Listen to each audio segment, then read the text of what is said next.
ولكل أمة جعلنا منسكا ليذكروا اسم الله على ما رزقهم من بهيمة الأنعام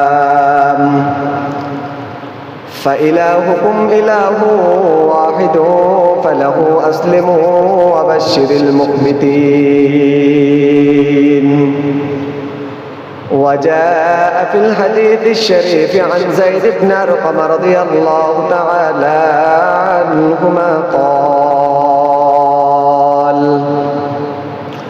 قال أصحاب رسول الله صلى الله عليه وسلم ما هذه الأضاحي يا رسول الله؟ قال سنة أبيكم إبراهيم عليه السلام. قالوا فما لنا فيها يا رسول الله؟ قال بكل شعرة حسنة. قالوا فالصوف يا رسول الله؟ قال بكل شعرة من الصوف حسنة أو كما قال عليه الصلاة والسلام. صدق الله مولانا العظيم وصدق رسوله النبي الكريم ونحن على ذلك لمن الشاهدين والشاكرين والذاكرين والحمد لله رب العالمين. سبحانك لا علم لنا إلا ما علمتنا إنك أنت العليم الحكيم. इखलास से कुर्बानी कराई मर्द मुसलमान,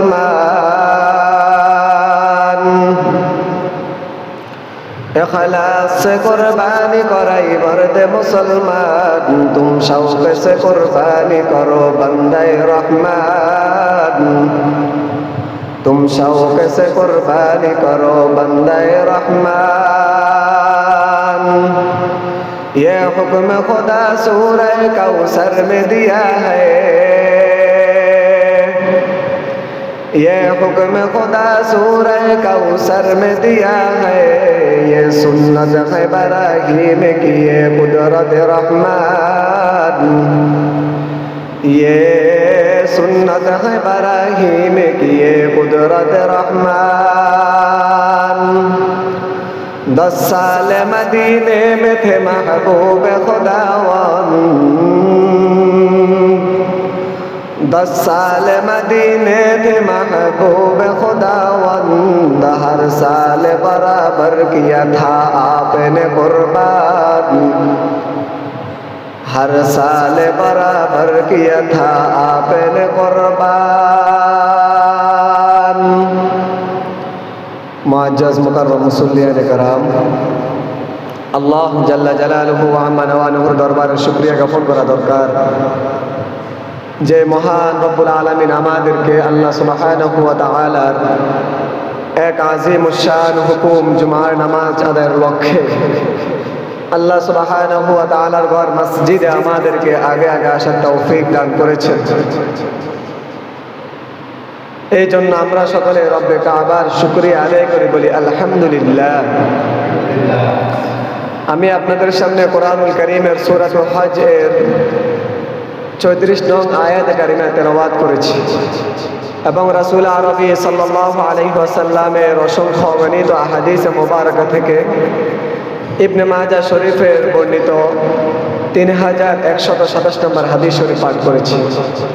রব্বুল আলামিন যদি তৌফিক দান করে কবুল করে উক্ত আয়াত এবং হাদিসের আলোকে আপনাদের সামনে কোরবানির ফজিলত নিয়ে কিছু আলোচনা করার চেষ্টা করব ইনশাআল্লাহ।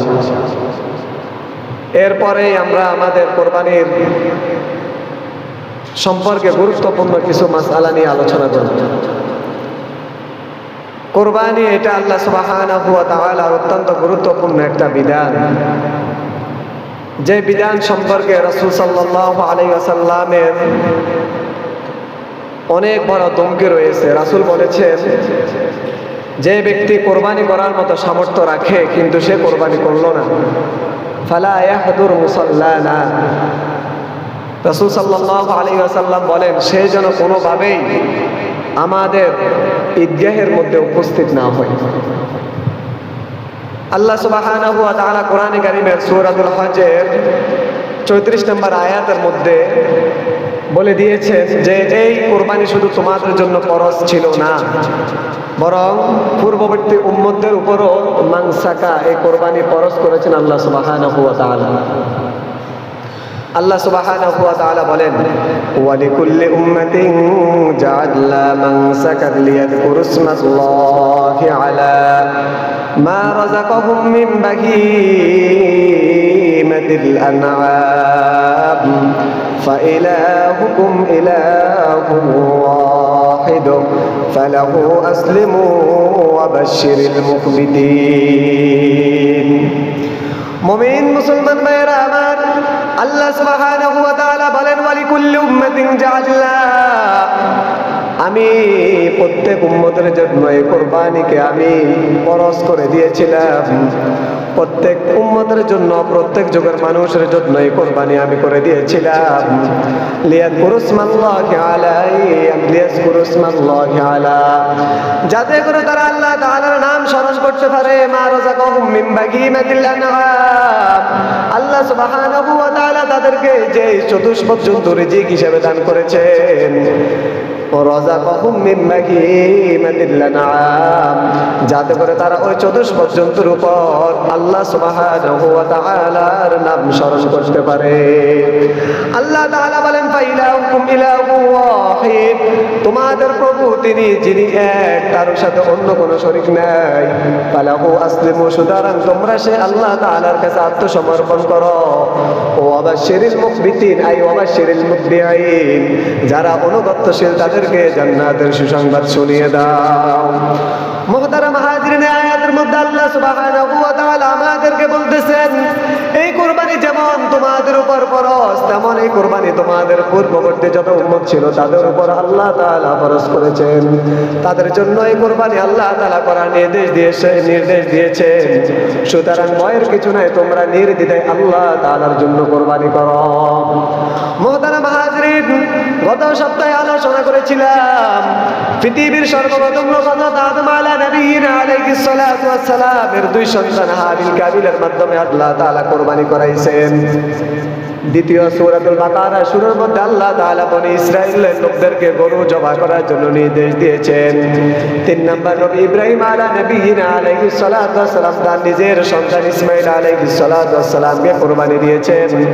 আল্লাহ তাআলা বলেন, ওয়ালিকুল্লি উম্মাতিন জাআলনা মানসাকা, আমি প্রত্যেক উম্মতের জন্য, প্রত্যেক যুগের প্রত্যেক উম্মতের জন্য, প্রত্যেক মানুষের উপরে কোরবানিকে আমি অবশ্য করে দিয়েছি। তারা সবাই কোরবানি করেছিল। সুতরাং তোমরা কোরবানি করতে কোনো দ্বিধাবোধ করো না, তোমরা নির্দ্বিধায় আমি আল্লাহ তাআলার জন্য কোরবানি করো।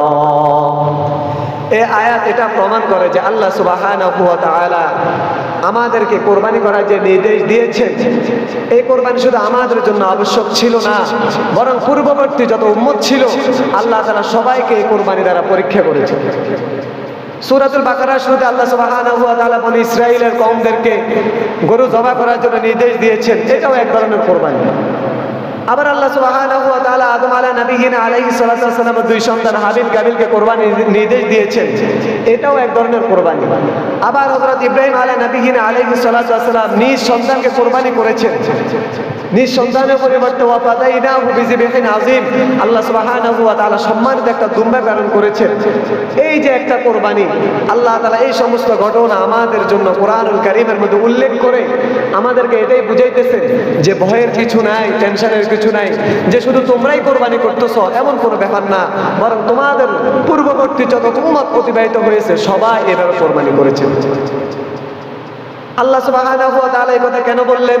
ওয়ালিকুল্লি উম্মাতিন জাআলনা মানসাকান লিয়াযকুরু ইসমাল্লাহি আলা মা রাযাকাহুম মিন বাগীমাতিল আনআম, এই কথা আল্লাহ তাআলা কেন বললেন যে পূর্ববর্তী উম্মতরাও কোরবানি করেছে, তোমরাও কোরবানি করো? আল্লাহ সুবহানাহু ওয়া তাআলা এই কথা এই জন্য বলেছেন, মানুষের কাছে যেমন যখন কোনো কাজ করার প্রতিচ্ছবি থাকে যে আমি এটা অনুসরণ করে কাজটা করব, তাহলে মানুষের জন্য কাজটা করতে একবারে সহজ হয়ে যায়। আর যদি তার কাছে কোনো অবকাঠামো না থাকে, কোনো প্রতিচ্ছবি না থাকে, তাহলে তার জন্য কাজটা করতে কিছুটা কষ্টকর হয়ে যায়। এই জন্য আল্লাহ তাআলা আমাদেরকে একটা প্রতিচ্ছবি দিচ্ছে যে শুধু যে তোমরা কোরবানি করতেছো ব্যাপারটা এমন নয়, তোমাদের পূর্ববর্তী যারা উম্মত ছিল তারাও কোরবানি করেছে, সুতরাং তারা যদি এই কোরবানি করতে পারে তোমরাও কোরবানি করতে পারবা, এটা তেমন কোনো কঠিন কোনো বিষয় না। এই বললাম যে কোরবানি পূর্ববর্তী যত উম্মত ছিল তারাও, পূর্ববর্তী যত জাতি ছিল তারাও এই কোরবানির সাথে সম্পৃক্ত ছিল, তারাও এই কোরবানি করত। এখন আসেন কোরবানির ফজিলত কি। ইবনে মাজাহ শরীফের, ইবনে মাজাহ একটা কিতাব আছে হাদিসের, ওই কিতাবের 3127 নম্বর হাদিসের বর্ণনা।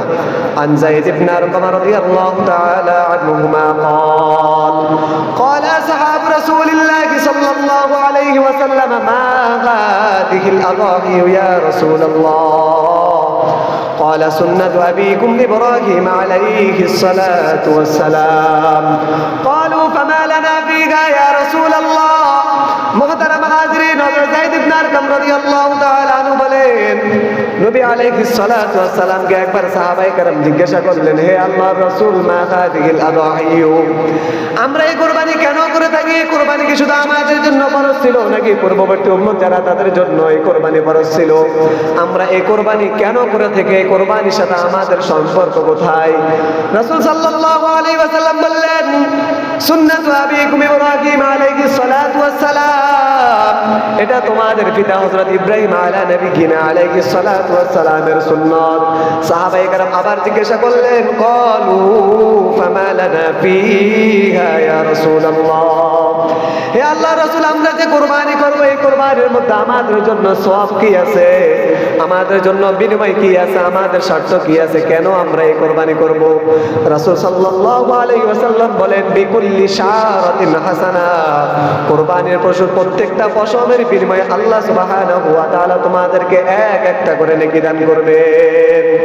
মুহতারাম হাজিরিন, সাহাবায়ে কেরাম আবার জিজ্ঞাসা করলেন, ফাসুফ ইয়া রাসূলুল্লাহ, হে আল্লাহর রাসূল আমরা যদি এমন কুরবানির পশু ক্রয় করে থাকি যে কুরবানির পশুর মধ্যে পশম একেবারেই বেশি, যেমন বেড়ার মধ্যে তুলনামূলক পশম অনেক বেশি, সাহাবায়ে কেরাম জিজ্ঞাসা করলেন ওই সমস্ত পশুর বিনিময়েও কি আমাদেরকে নেকি দেওয়া হবে কিনা?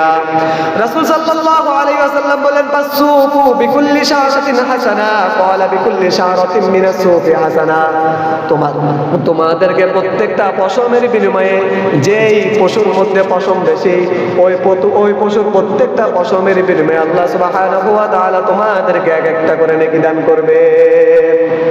মুহতারাম হাজিরিন, আল্লাহ সুবহানাহু ওয়া তাআলা রাসূলের মাধ্যমে এই কথা এই জন্য বলাইছেন যাতে করে তার উম্মত কুরবানি করতে উদ্বুদ্ধ হয়, যাতে করে তারা কুরবানির প্রতি আকৃষ্ট হয়। এই জন্য আমাদেরকে খেয়াল করতে হবে যখন আমরা কুরবানির কোনো পশু ক্রয় করব তখন যেই পশুর মধ্যে পশম একেবারেই বেশি আমরা যেন সেই পশু ক্রয় করতে পারি, তাতে কি লাভ হবে? রাসূল বলেন, বিকুল্লি শারাতিন মিনাস সুফি হাসানা, প্রত্যেকটা পশমের বিনিময়ে আল্লাহ সুবহানাহু ওয়া তাআলা কুরবানি দাতাকে এক একটা করে নেকি দান করবেন। সুবহানাল্লাহ।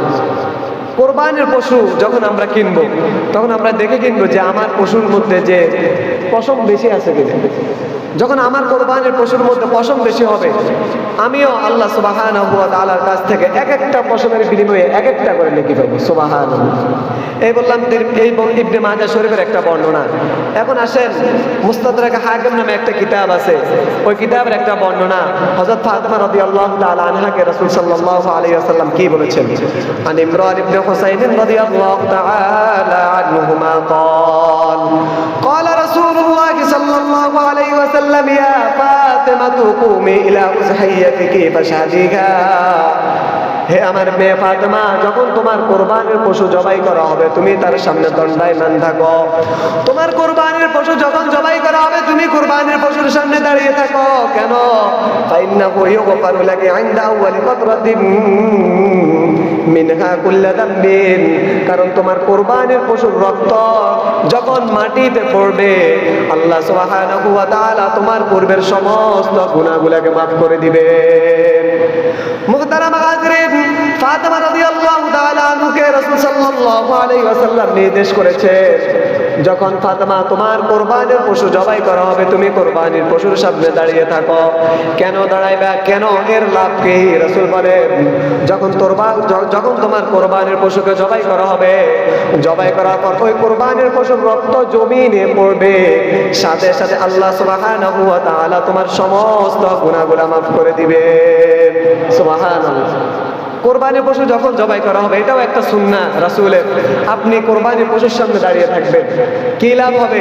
রাসূল বলেন, যখন আপনার কোরবানির পশুর রক্ত জমিনে পড়বে, সাথে সাথে আল্লাহ সুবহানাহু ওয়া তাআলা আপনার পূর্বের সমস্ত গুনাহগুলোকে মাফ করে দিবেন। সুবহানাল্লাহ। এবার আসেন দ্বিতীয় আরেকটা হাদিস শুনবো, যে হাদিসের মধ্যে রাসূল সাল্লাল্লাহু আলাইহি ওয়াসাল্লাম কোরবানি করলে কি লাভ, কোরবানির পশু আমাদের জন্য কাল কিয়ামতের দিন আল্লাহ সুবহানাহু ওয়া তাআলার কাছে সুপারিশ করবে। ইবনে মাজাহ শরীফের 3126 নম্বর হাদিসের বর্ণনা। আনা আয়েশা রাদিয়াল্লাহু তাআলা আনহা আন্না নবী সাল্লাল্লাহু আলাইহি ওয়াসাল্লাম قال ما عمل ابن آدم يوم النهر عملا أحب إلى الله عز وجل من هراقة دم وإنه ليأتي يوم القيامة بقرونها وأظلافها وأشعارها وإن الدم لا يقع من الله عز وجل بمكان قبل أن يقع على الأرض فطيب بها نفسا।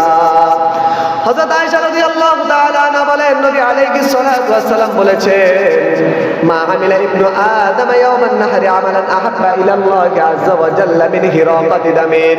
বনি আদমের জন্য কুরবানির দিন পশু জবাই করার চাইতে আল্লাহ তাআলার জন্য পশু জবাই করার চাইতে অন্য কোন আমল আল্লাহ তাআলার নিকট প্রিয় হতে পারে না। যখন মানুষ কুরবানি পশু জবাই করবে, তার কি লাভ হবে? রাসূল বলেন, ওয়া ইন্নাহু লায়াতি ইয়াউমাল কিয়ামাতি বিকুরুনিহা ওয়া আযলাফিহা ওয়া আশআরিহা। কাল কিয়ামতের দিনে কুরবানির পশু তার নিজের শিং নিয়ে আল্লাহ তাআলার কাছে উপস্থিত হবে, ওয়া আযলাফিহা তার খুর নিয়ে আল্লাহ তাআলার কাছে উপস্থিত হবে, ওয়া আশআরিহা সে তার পশম নিয়ে আল্লাহ সুবহানাহু ওয়া তাআলার কাছে উপস্থিত হবে। ওয়া ইন্না দামা লা ইয়াকাউ মিনাল্লাহি আযজা ওয়া জাল্লা বিমাকানিন ক্বাবলা আন ইয়াকা আলাল আরদ। রাসূল সাল্লাল্লাহু আলাইহি ওয়াসাল্লাম বলেন, কুরবানির পশুর রক্ত জমিনে পড়ার সাথে সাথে এই কুরবানির পশুর মাকান আল্লাহ তাআলার কাছে অনেক অনেক উঁচু জায়গায় পৌঁছে যায়। ফাতিবু বিহা নাফসা। রাসূল বলেন, তোমরা সন্তুষ্ট চিত্তে আল্লাহ তাআলার জন্য কুরবানি করো। মুহতারাম হাজরিন, একজন কুরবান দাতা যখন সে কুরবান করবে, রাসূল সাল্লাল্লাহু আলাইহি ওয়াসাল্লাম বলেন, তার এই কুরবানির পশুর খুর আল্লাহ তাআলার কাছে তার জন্য সুপারিশ করবে। মুহাদ্দিসিনে কেরাম লেখেন, অথবা এই খুর তার জন্য নেক আমলে পরিণত হবে। তার এই কুরবানির পশুর চামড়া, তার এই কুরবানির পশুর পশম, তার এই কুরবানির পশুর শিং কাল কিয়ামতের দিন আল্লাহ তাআলার কাছে তার জন্য সুপারিশ করবে। আল্লাহ সুবহানাহু ওয়া তাআলা যখন কুরবানি পশুর রক্ত জমিনে পড়ে, জমিনে পড়ার সাথে সাথে ওই কুরবানি পশু আল্লাহ তাআলার কাছে বিশাল একটা অবস্থান করে নেয়। রাসূল বলেন, ফাতিবু বিহা নাফসা। সুতরাং তোমরা সন্তুষ্ট চিত্তে আল্লাহ তাআলার জন্য কুরবানি করো। একটা মানুষ কুরবানি করবে, এই যে কুরবানি পশুর খুর, কুরবানির পশুর পশম, কুরবানি পশুর শিং, এগুলা কাল কিয়ামতের দিন তার জন্য আল্লাহ তাআলার সাথে ঝগড়া করবে, তার জন্য আল্লাহ তাআলার সাথে ঝগড়া করবে। মুহাদ্দিসিনে কেরাম লেখেন, অথবা কাল কিয়ামতের দিন তার এই শিং, তারপরে তার এই চামড়া, তারপরে তার পশম, সব কিছু আল্লাহ সুবহানাহু ওয়া তাআলা তার জন্য নেক আমলে পরিণত করে দিবেন, এবং এই নেক আমলের বিনিময়ে আল্লাহ সুবহানাহু ওয়া তাআলা তাকে জান্নাতে যাওয়ার ব্যবস্থা করে দিবেন। সুবহানাল্লাহ। এই তিনটা ফজিলত বললাম কোরবানির ফজিলত সম্পর্কে। কোরবানির ফজিলত সম্পর্কে হাদিস আরো আছে। এই যে তিনটা হাদিস বললাম, এই তিনটা হাদিসের আলোকে যথেষ্ট কোরবানির ফজিলত বোঝার জন্য।